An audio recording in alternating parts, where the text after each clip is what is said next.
Bruce has left the club by mutual consent, but how did that decision come about in the first place? Who kind of moved first? Just one of these things.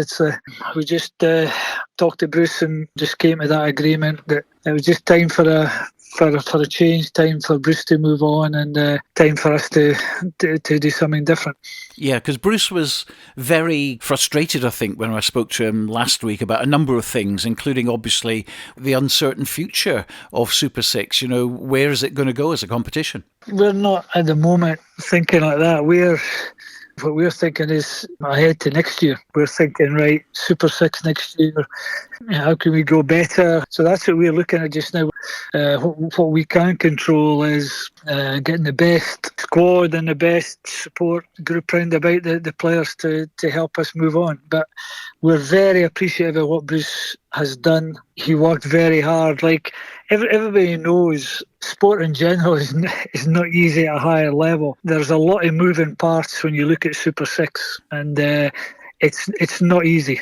Are you convinced in yourself that eventually things will start getting, a lot easier? Because obviously, when it first came out in a blaze of glory and everyone was really excited about it, and the Welsh cross-border competition, this, that, and the rest was promised, and that hasn't happened, and that's obviously out with your control. And I'm sure all the good people at Scottish Rugby Union are trying their best to actually get this done. So long term, do you think they will eventually get there? Certainly hope so, Stuart. The glass is definitely half full with me. What we are is about giving youngsters especially the chance to play a higher level. And that's what Super 6 does at the moment. That's what Bruce has done over the last 9 months. People look at the record.